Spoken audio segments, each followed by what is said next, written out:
සුබ දිනයක් වේවා ලක්ෂාචාර්යවරුන්ට සහ බාලදක්ෂ දරුවනි ඔබට ඔබ දැන් මේ එකතු වෙලා ඉන්නේ දෙවෙනි වීඩියෝවත් එක්ක හම්බන්තොට දිස්ත්‍රික් බාලදක්ෂ සංගමේ ඉන්න ඔබ වෙනුවෙන් සකස් කරපු මේක ලංකාවේ ඕනෑම බාලදක්ෂයෙකුට පාවිච්චි කරන්න පුළුවන්. නමුත් අපි ප්‍රධාන වශයෙන් මේක ටාගට් කරලා හදලා තියෙන්නේ හම්බන්තොට දිස්ත්‍රික්කයේ බාලදක්ෂ දරුවන්ගේ දැනුම ඉහළ දැමීම සඳහා. අපි මුලින්ම සමාජික පදක්කමේ අවශ්‍යතා ටික සහ එහි තොරතුරු බලමු. මම මුලින්ම යනවා පසුගිය අවස්ථාවේ මම ඔබ දැනුවත් කරද්දී මාතින් මගහැරුණු කරුණක් මුලින්ම දැනුවත් කිරීම සඳහා එක් ප්‍රධානයන් සඳහා නම් කළ සම්මුඛ පරීක්ෂකවරු කවුද කියලා ඔයගොල්ලන්ට කියන්න කලින් අවස්ථාවේ මට මගහැරලා තිබුණා.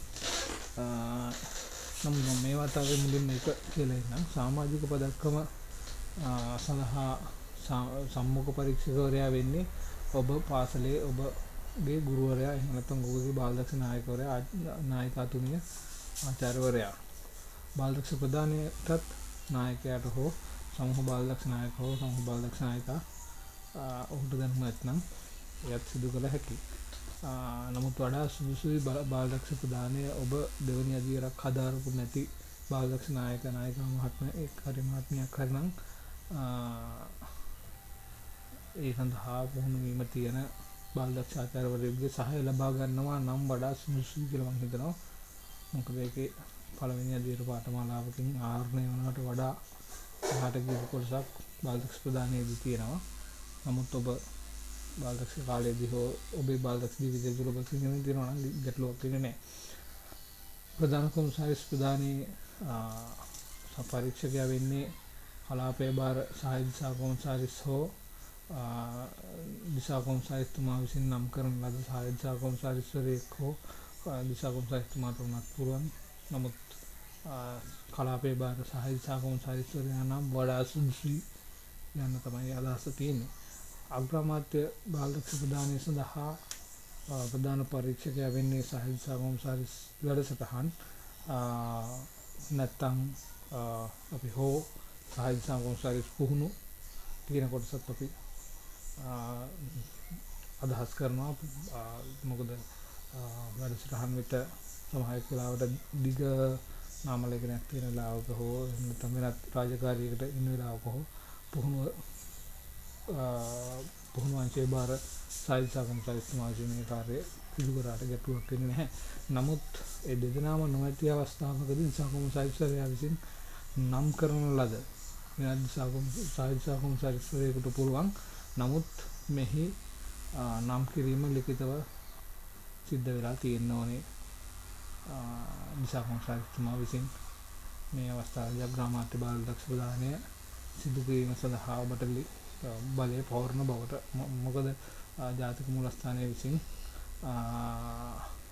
මේ සඳහා අවුරුදු 10 සම්පූර්ණ වුණාට පස්සේ නිල වශයෙන් සහතිකයක් කරන ඒ ජාතික මට්ටමේ සහතිකයක් ලෙස සැලකෙන නිසා ජනාධිපති බාලදක්ෂ ප්‍රධානයේදී නිර්දේශය ලබා දෙන්නේ දිසා සම්මුඛ පරීක්ෂණ මණ්ඩලය සහිතව දිසා කොමසාරිස් හෝ දිසා කොමසාරිස් වැඩ ආවරණය කරන කෙනා.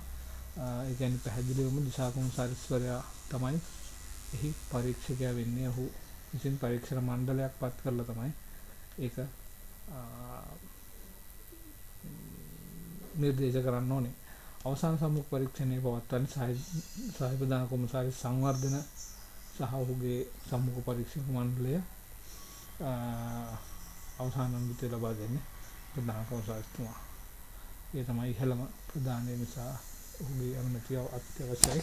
ඒ සඳහා දේශ බාලදක්ෂයෙක් විසින් දිනා ගන්න ලබන ඉහළම ප්‍රධානී ජනාධිපති ප්‍රධානය අග්‍රාමාත්‍ය ප්‍රධානය වෙනුවෙන් ශ්‍රී ලංකා බාලදක්ෂ සංගමය මගින් ඔහු හෝ ඇයට 18 වෙනි උපන්දිනය සම්පූර්ණ කිරීමෙන් පසුව ජාතික මට්ටමේ සහතිකයක් පිරිනැමීම. ඒ කියන්නේ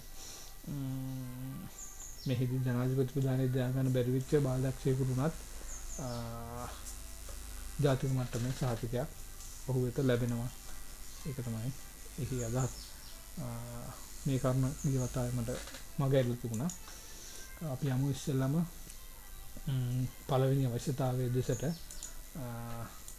ඒ තමයි මීට පෙර අවස්ථාවලදීත් මේක මේ ආකාරයෙන්ම දුන්නා බාලදක්ෂ පොරොන්දුව හා බාලදක්ෂ නීතිය කියන එක. ඒක මේවර කොටස් දෙකකට නෙවෙයි එක කොටසක් විදිහටයි සලකන්නේ අවශ්‍යතාවයන්ගෙන්.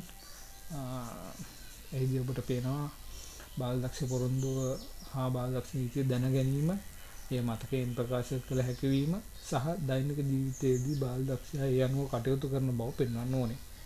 ඒක තමයි එකක්. බාලදක්ෂ පොරොන්දුව ගැනීමේ පිළිවෙල දැනගෙන ඉන්න පොරොන්දුව ගන්නකොට සලකුණු දක්වගෙන ඉන්න බව ඒවා දැනගෙන තියෙන්න ඕනේ.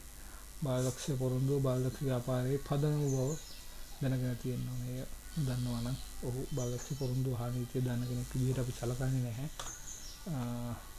ඒක තමයි පළවෙනි අවශ්‍යතාවය ඔබ සමාජික පදක්කම දිනා ගැනීමේදී. දෙවෙනි අවශ්‍යතාවය ජාතික ගීය. ජාතික ගීය අවශ්‍යතාවයේදී අපි බලන්නේ ජාතික ගීය තනියම ගායනා කරන්න පුළුවන් වෙන්න ඕනේ. ජාතික ගීය ගායනා කිරීමේදී පිළිපැදිය යුතු පිළිවෙත් දැන සිටීම, ජාතික ගීය නිර්මාතෘවරයා පිළිබඳව හා ඉතිහාසය ගැන දැන ගැනීම, ජාතික ගීය අර්ථය ගැන දැන ගැනීම. අපි බොහෝ විට ජාතික ගීය ගායනා කරනකොට අපි එක ඉරියව්වකින් ඉන්නවා. ඒ ඉරියව්ව ගැන දැනගෙන තියෙන්න ඕනේ. ඊළඟට නිර්මාතෘතුමා ආනන්ද සමරකෝන් මහතා ගැන ඉතිහාසය මිට පෙර අවස්ථාවක ජාතික ගීය යම් වෙනස් වීමකට ලක් වුණා ඒ පිළිබඳව සහ එහි අර්ථය ඉතිහාසය පිළිබඳව දැනගෙන තියෙන්න ඕනේ බාලදක්ෂයෙක් විසින්. ඒක තමයි ජාතික ගීය කියන අවශ්‍යතාවයේ සම්පූර්ණ තත්ත්වය. ඊළඟට බාලදක්ෂ සලකුණු සහ ආචාර කිරීමේ ක්‍රම. බාලදක්ෂ සලකුණ බාලදක්ෂ ආචාරය වමතින් අතර අදීමේ අර්ථය දැන සිටීම, බාලදක්ෂ සලකුණ අතින් සකස් කොට පෙන්විය හැකි වීම, එසේ කරන අවස්ථා දැන සිටීම, බාලදක්ෂ ආචාරය දක්වන අවස්ථා දැන සිටීම. මේක තමයි තුන්වෙනි අවශ්‍යතාවය සමාජික පදක්කම දිනා ගන්න බලාපොරොත්තු වෙන බාලදක්ෂයෙකුට සිදු කරන්න තියෙන අංක 4 වෙනි අවශ්‍යතාවය තමයි නිර්මාතෘවරයා බෙන් පෝල් සාමිතුමා ගැන දැනගෙන ඉන්න ඕනේ. බාලදක්ෂ ව්‍යාපාරයේ නිර්මාතෘවරයා පිළිබඳව දැන සිටීම, බෙන් පෝල් සාම්බරයාගේ ජීවිතයේ වැදගත් අවස්ථා පිළිබඳව දැන සිටීම, ශ්‍රී ලංකා බාලදක්ෂ ව්‍යාපාරයේ නිර්මාතෘවරයා පිළිබඳව දැන සිටීම හා ශ්‍රී ලංකාවේ බාලදක්ෂ කටයුතු ආරම්භ වූ වර්ෂය දැන සිටීම. එම්.එස්. ස්ටීවන්ස් මහත්තයා ලංකාවේ බාලදක්ෂ කටයුතු ආරම්භ කරපු අවස්ථාවේ එහි වර්ෂය. ඊළඟට බීපීතුමාගේ පාසල් කාලය අපි කියන්නේ ඔහු යුද හමුදා ජීවිතයට ඇතුළත් වෙන අවස්ථාව. ඊට පස්සේ එක ඉන්දියාවේදී සහ දකුණු ආෆ්‍රිකාවේදී විවිධ රටවල් වලදී ඔහුගේ ජීවිතයේ විවිධ අවස්ථා සහ ඔහුගේ විවාහය, ඊළඟට බාලදක්ෂ කටයුතු ආරම්භ කිරීම, එතුමා ලංකාවට පැමිණීම, මේ වගේ දේවල් සහ එතුමාගේ අවසාන නික්ම යාම පිළිබඳව තොරතුරු බාලදක්ෂයා විසින් දැනගෙන තියෙන්න ඕනේ. ප්‍රධාන කොට කතාවක් වශයෙන්වත්. ඊළඟට තමයි බාලදක්ෂයෙක් විදිහට සමාජික පදක්කම දරන බාලදක්ෂයෙක් විදිහට අත්‍යවශ්‍ය කොටසක් නලා සංඥා සහ හස්ත සංඥා. නලා සංඥා පහසුඳහන් නලා සංඥා දැන සිටීම, ඒ අනුව ක්‍රියා කිරීමට හැකිවීම, නිශ්ශබ්ද අනසිරින් සිටින ඊළඟ නලා සංඥාවට හමුකම් දෙන්න කියන නලා සංඥාව, රැස්වන්න කියන එක, විසිර යන්න කියන එක, අනතුරක් කියන එක, කාණ්ඩ නායකයින් කැඳවන අවස්ථාවක් කොහොමද කියන එක, සේවා කාණ්ඩ නායකයින් හෝ සේවා කාණ්ඩ නායකයා කැඳවීම කියන එක. සේවා කාණ්ඩ නායකයින් කියවලුවම ඔබට ගැටලුවක් එවි. එකම කඳවුරක සේවා කාණ්ඩ නායකයින් කීප දෙනෙක් එකවර ඉන්න පුළුවන්. ඊළඟ හස්ත සංඥා ගත්තම අශලාඩ, මහිරින් තූරු, විහිදු තීරු, පේලි, කවය, විරුද්ධ කොටුව, තනි පේලි. තනි පේලි කියනකොට උදාහරණය ලබා දෙන්නාට මුහුණදී උරෙන් උර ගැටෙන පැටලි තනි පේලිය.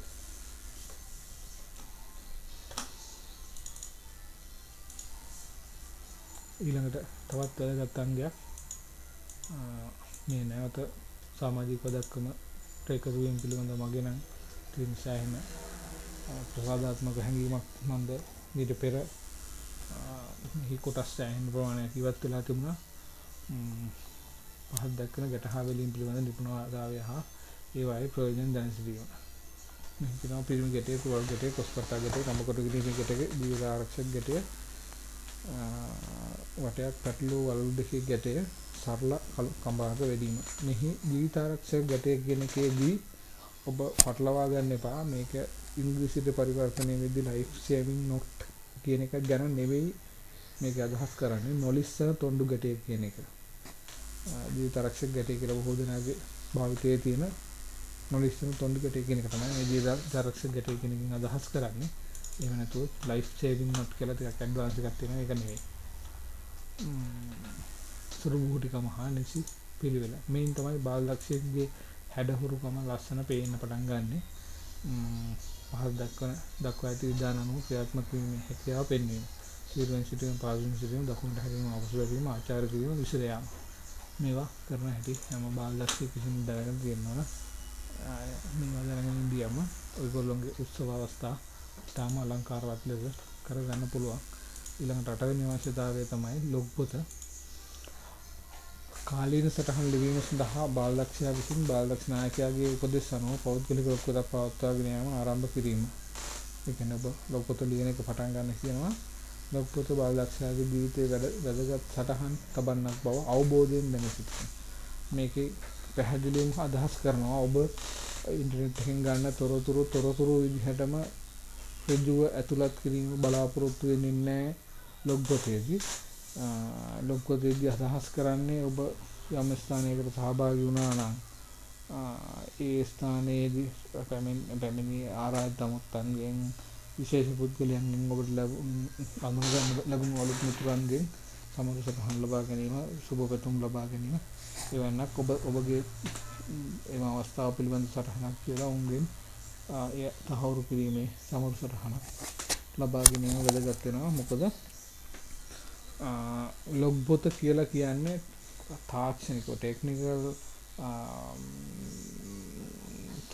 තාක්ෂණික තොරතුරු ඇතුළත් එකක් නෙවෙයි. බොහෝ දෙනා අපි දැකලා තියෙන ලොග් පොත් ගත්තම එහි අපි තාක්ෂණික කරුණු වලට වඩා වැඩි වැදගත්කමක් ලබා දී තියෙනවා. උදාහරණයක් ගත්තොත් ගැට වර්ග ටික ගත්තම ගැට වර්ග ටික පැහැදිලිව වෙන ඇඳලා තියෙනවා. නමුත් ඒක බාලදක්ෂයා ප්‍රායෝගිකව භාවිතා කරපු බවක් මේ ලොග් පොතක කිසි වෙලාවක සඳහන් වෙන්නේ නැහැ. බොහෝ බාලදක්ෂයන් ඊළඟට පාලම් පාදය ගත්තම පාලම් පාදය හදනකොට ඉලය කොහොමද, පාදය කොහොමද, ඒකට වැටෙන ගැට මොනවද, බැමි මොනවද, බැම්ම මොන ගැටෙන් පටන්ගෙන මොන ගැටෙන් දියුර වෙන්නේ, ඒ වගේ තොරතුරු තාක්ෂණික තොරතුරු ඇතුළත් වුණා මිසක් බොහෝ දෙනාගේ තමන් විසින් පාලම් පාදයක් සකස් කරපු අවස්ථාව මෙන්න මේක මේ වගේ ප්‍රයෝජන තියෙනවා, මෙහෙම ප්‍රයෝජන අපි ගත්තා.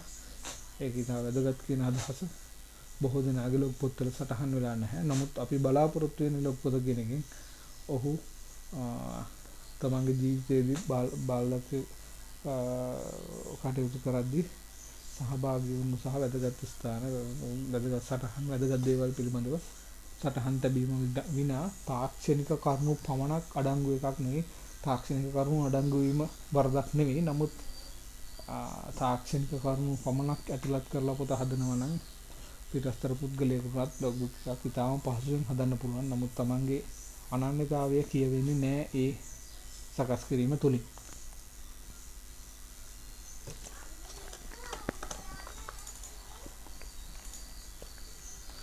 නවවෙනි අවශ්‍යතාවය තමයි සෞඛ්‍ය නීති.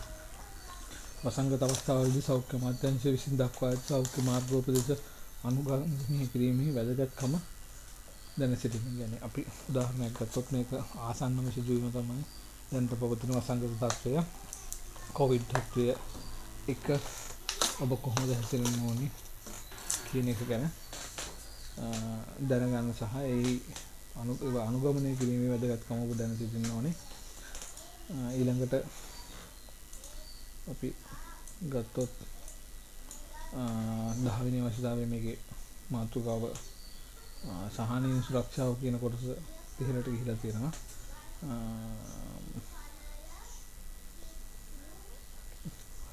සහනීය සුරක්ෂාව කියන එක තමයි මෙහි අවශ්‍යතාවය. 10 වෙනි අවශ්‍යතාවය තමන්ගේ නම අංකය හා ලිපිනය, දෙමව්පියන්ගේ නම්, දුරකථන අංක දැන සිටීම, ඒවා සම්බන්ධ කරගත හැකි ආකාරයේ දෙමව්පියන්ගේ සේවා ස්ථාන පිළිබඳ බාල දක්ෂයා විසින් දැන සිටීම. දෙමව්පියන් දැනුම සහිතව මග තනිව යාමට හැකි වීම. මෙය බාල දක්ෂයාට තනිව ගමන් කිරීමට දෙමව්පියන් විසින් පුහුණු කරන ලද මාර්ගය විය යුතුය. ඒ කියන්නේ තනියම තමන්ට ගෙදරට යන්න පුළුවන් වෙනවා. මගේ බාල දක්ෂ කටයුතු කරන ස්ථානයේ ඉඳලා ඒක දෙමව්පියන් විසින් පුහුණු කරන්න ඕනේ සහ බාල දක්ෂයා විසින් දෙමව්පියන් ඉඳලා ඒක පුහුණු වෙන්න ඕනේ. ආරක්ෂිතව ගමන් කිරීමේ හැකියාව වටහා ගන්න ඕනේ. මනා සහ නොමනා ස්පර්ශය වටහා ගැනීම. නොමනා ස්පර්ශය පිළිබඳව බාල දක්ෂ නායකයා දැනුවත් කරන ආකාරය පිළිබඳව දැන සිටීම. ඒ කියන්නේ මනා ස්පර්ශය කොහොමද, නොමනා ස්පර්ශය කොහොමද, ඒක නොමනා ස්පර්ශයන් නම් බාල දක්ෂ නායකයා කොහොමද දැනුවත් කරන්න ඕනේ කියන එක කවුද, කුමක්ද, කවදාද, කොහේදීද, කවරක්ද, කීවරක්ද කියන එක. ආගන්තුකයන් සමග කටයුතු නොකිරීම හෝ ඔවුන් හා කතා නොකිරීමේ වැදගත්කම දැන සිටීම. කිසිදු ආගන්තුකයන් වෙත සිය පෞද්ගලික තොරතුරු කිසි විටක හෙළි නොකිරීම හා එවැන්නක් සිදු වූ විට වාර්තා කරන ආකාරය දැන සිටීම. කියන්නේ තමන්ගේ බාල දක්ෂ ආචාර්යවරයාට දන්වලා තියන්න ඕනේ. ආගන්තුකයෙකුට තමන්ගේ තොරතුරු කියන්න සිද්ධ වුණා නම් ඒයි ඒ තමන්ට වෙන්න පුළුවන් හානිය ගැන දැනගන්න ඕනේ. බාල දක්ෂයන් හට සිදුවිය හැකි ශාරීරික අපයෝජන අවස්ථා දැන සිටීම සහ ඒවා නිවැරදිව වාර්තා කරන ආකාරය දැන සිටීම. ඒවා නිවැරදිව වාර්තා කරන්නේ කොහොමද කියන්නේ, කවුද, කුමක්ද, කවදද, කොහේදීද, කීවරක්ද, මොකද්ද වෙච්ච කරදරේ කියන එක නිවැරදිව වාර්තා කරන්න ඕනේ. බාල දක්ෂයා මානසික වශයෙන් අපහසුතාවයට පත්වන අවස්ථා දැන සිටීම හා එවැනි අවස්ථා එවැනි විටක බාල දක්ෂ නායකයා වෙත ප්‍රකාශ කළ හැකි වීම. බාල දක්ෂයා හිරිහැරයට හා පීඩාවට පත්වන අවස්ථාව හඳුනා ගැනීම. යමු කෙසේ කරන්නේ යයි සිටින විට ඒ වාර්තා කරන ආකාරය දැන සිටීම. වෙනත් කෙනෙක් ඔබට හානියක් කරන්න ඉන්නවා කියන එක දැනනවා නම් ඒක වාර්තා කරන හැටි.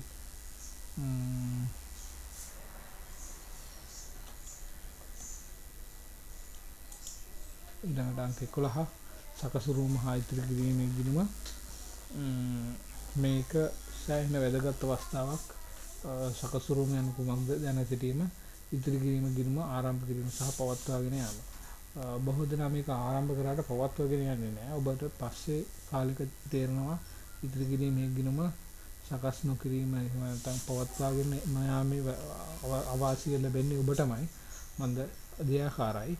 එකක් බාල දක්ෂයෙක් විදිහට ඔබගේ ප්‍රගතිය පෙන්න ගන්න බැරි වෙනවා ඔබේ සකසුරුවම් හා ඉතිරි කිරීමේ අවශ්‍යතාවය. දෙක තමයි ඔබට මූල්‍ය වශයෙන් ඒ ඉතිරි කිරීම මත ලැබෙන ප්‍රතිලාභය නොලැබී යනවා. අංක 12 වෙනි අවශ්‍යතාවයේ යහපත් පුරුදු දිනපතා යහපත් ක්‍රියාවක් කිරීම. උදාහරණයක් දෙන්න කොහොමද දරවැම් බේරා ගැනීම වැනි සුළු ක්‍රියාවක්. ඒ පිළිබඳව වාක්‍යයක් බ්ලොග් පොතේ සඳහන් කිරීම.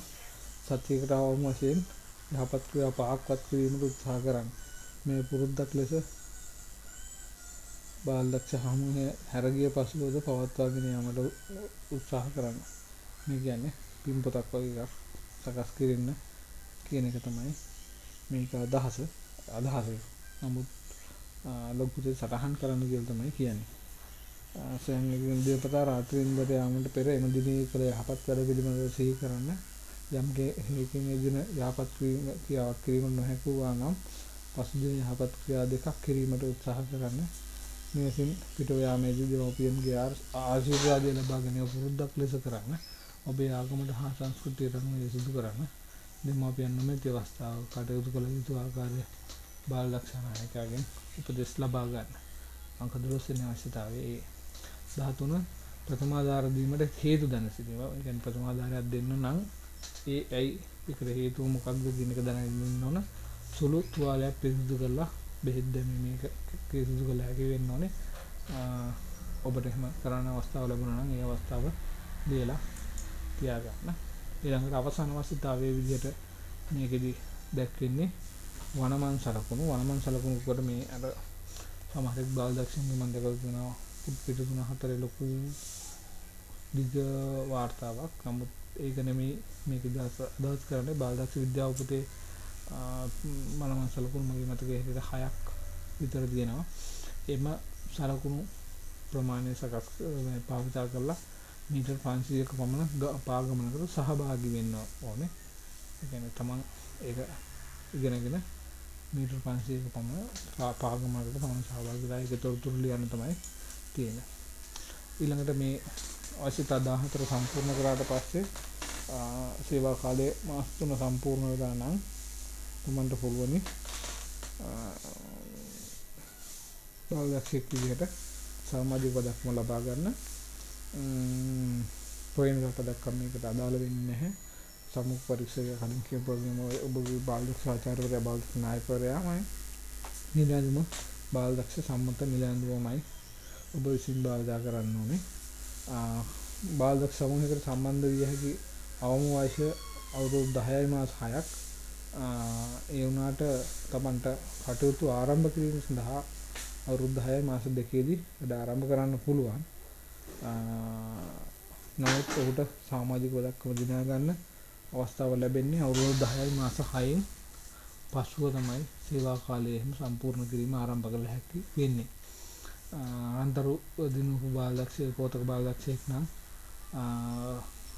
බාලදක්ෂ කණ්ඩායමට එකතු වෙලා පළමු මාසයකින් පස්සේ අවශ්‍යතා ටික සම්පූර්ණ කරලා සමාජික පදක්කම ගන්න පුළුවන්. විදිතරෝ දිනුපු බාලදක්ෂයෙක් නම් මාස 2ක කාලයක් තුළ අවශ්‍යතා සම්පූර්ණ කරලා සමාජික පදක්කම ලබා ගන්න පුළුවන්. ඕක තමයි කෙටියෙන් ගත්තම සමාජික පදක්කමේ අවශ්‍යතා ප්‍රමාණය. ඊළඟට ඔබට කියන්න ඕනේ ඔබ මේ වීඩියෝ මාලාව පරිහරණය කිරීමේදී මේ වීඩියෝ මාලාවට අපි නම යෙදීමට බලාපොරොත්තු වෙලා තියෙන්නේ ස්කවුට් නිව් යූත් ප්‍රෝග්‍රෑම් කියලා පාර්ට් 1 2 3 කියලා. ඒක එහෙමම YouTube කියන YouTube එකට ඇවිල්ලා සර්ච් කරන්න. හේතුව මේ සර්ච් නිවැරදිව නම ටයිප් කරලා සර්ච් කරන වාරයක් ගානේ අනිත් බාලදක්ෂයේ කොටසක් ටයිප් කරත් මේක මේ වීඩියෝ එක ඔබට පෙන්වන්න ඇති ශ්‍රී ලංකා ස්කවුට් නිව් #1 කියලා තියෙන්නේ. මේක මේ අංක දෙකකින් එන්න හේතුව ස්කවුට් කියන වචනය මේකේ තියෙනවා අංක 1 කියන එක තියෙනවා. ඉතින් අන්න ඒක නිසා තමයි මේක මෙතෙන්ට එන්නේ. ඉතින් ඒක නිසා ඔබ හැකිතාක් මේ නම සර්ච් කරලම අරගන්න. මොකද වෙනත් බාලදක්ෂයෙක් හොයද්දී මේක අකුරක් දෙකක් වෙනස් වෙලා ටයිප් වුණා වුණත් නිවැරදිව මේ වීඩියෝ එක ඔවුන් වෙත ළඟා වෙනවා. දැන් පළවෙනි කොටස අද උදේවරුේ ඔබට මම එකතු කරා. දැන් දෙවෙනි කොටස මේ එකතු කරන්න යන්නේ අද අප්‍රේල් 12 වෙනිදාම මේ වෙනකොට හවස 3යි ගණන 3 පහුවලා වෙලාව. ඉතින් ඔබ වෙනුවෙන් තොරතුරු ගේන එක ඉතාම සතුටක්. මොකද බාලදක්ෂයෙක් විදිහට මමත් පොඩි කාලේ ඉඳලම තොරතුරු සොයාගෙන ගියපු කෙනෙක්. ඉතින් ඔබට අවශ්‍ය තොරතුරු සොයා දීම වගකීමක් සහ මගේ යුතුකමක් ලෙස සැලකා මම සිදු කරනවා. ඉතාම සතුටින් මේක ඔබ බලනකොට ඊළඟ මීට කලින් බතයි වීඩියෝ එකේ කිව්වා වගේම ඔබේ නම සහ ඔබේ පාසල සඳහන් කිරීමට අමතක කරන්න එපා. ඔබ මේ බලව බවට හේතුව එතකොට අපි දන්නවා හොඳින්ම කවුද මේ පිළිබඳව ඉතා හොඳ දැනුමක් ලබාගෙන තියෙන්නේ, කවුද ඒ දැනුම ලැබිලා නැත්තේ කියලා. ඒක නිසා ඔබේ නම සහ පාසල කමෙන්ට් කරන්න අමතක කරන්න එපා. යට පහළ තියෙන කමෙන්ට් කියන සෙක්ෂන් එකේදී. ඉතින් එහෙනම් සුබ අනාගතයක් සුබ දඩයමක් වේවා කියලා ප්‍රාර්ථනා කරනවා සියලුම බාලදක්ෂයන්ට. ආචාර්යවරුන්ටත් ඒ ආකාරයෙන්ම ඔබේ දරුවන්ට නිර්දේශ කරන්න වීඩියෝ මාලාව නරඹන්න. මම දවුන් ඉතාම නිවැරදිව හඳුනා ගන්නවා එතකොට තමන් විසින් කළ යුත්තේ කුමක්ද කියන එක. එහෙනම් අපි තුන්වෙනි කොටසදී හම්බෙමු. සුබ දවසක්. ස්තුතියි.